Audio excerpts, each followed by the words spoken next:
ايه ده يا ولاد، في التلفزيون خبر عاجل. ايه بابا، ايه الخبر ده؟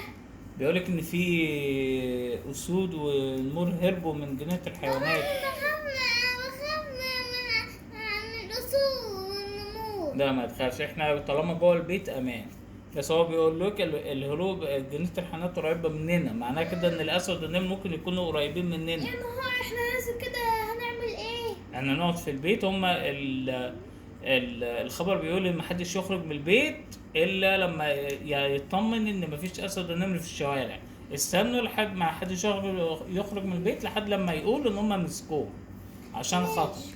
واحد منكم يخرج بره البيت. اقفلوا الابواب كويس والشبابيك، واي مكان ممكن الاسد والنمر يدخلوا فيه يدخلوا منه قفلوا البيوت جامد. قفلناها اهو.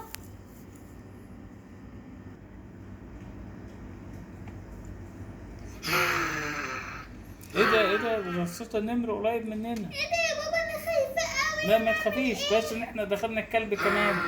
ده هما فعلا انا اشوفهم بره، هو الاسد والنمر موجودين. ما تخافش احنا يا بنتي. نتصل على الخط الساخن اللي هما كاتبينه.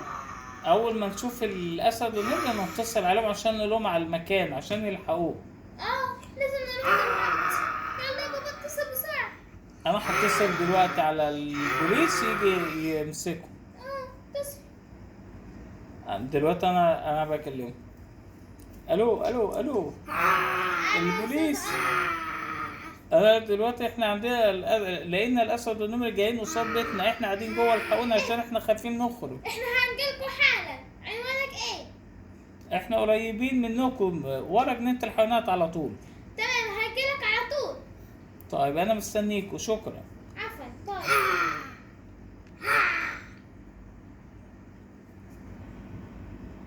اهو البوليس وصل اهو خلاص.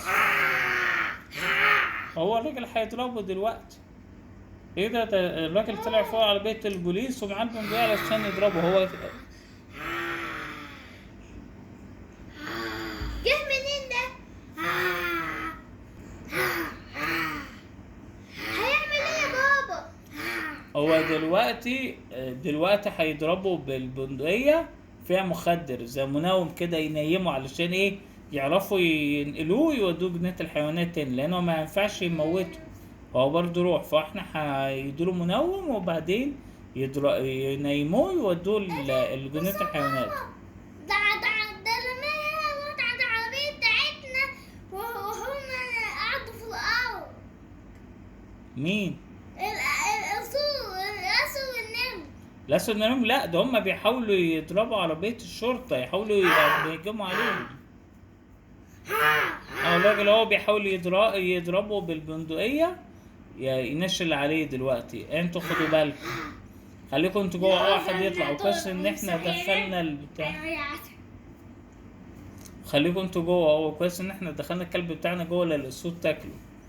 خليكم انتوا جوه. هو ده ضربه دلوقتي شوية كده، المفعول هيعمل تأثير ويبنجه وينام. متشكر جدا يا استاذ علشان انت انقذتنا. هما ماشي دلوقتي تعالى. ناموا كده امان يعني، لو ولا يصحوا ممكن يصحوا فجأة لينا. لا، احنا هم هيصحوا هدول جنينة الحيوانات. هما دلوقتي نايمين. ايوه، هنحطهم في الصندوق ورابط الحزام طيب. عشان نشيل الرابط. طيب كويس. يلا يا ولاد صوروا صورة كده بسرعة مع الأسد والنمر على قبل ما نروح. دي صورة مش بتيجي إلا مرة في العمر.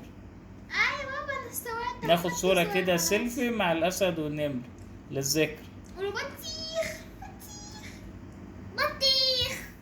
لا نقول أسد ونمر.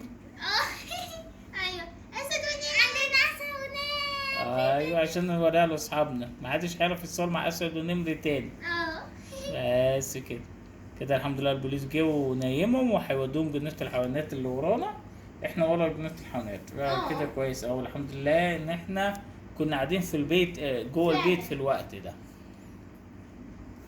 وما تنسوش وكده القصة خلصت النهاردة، ويا رب تعجبكم. وهي هتعجبكوا قوي.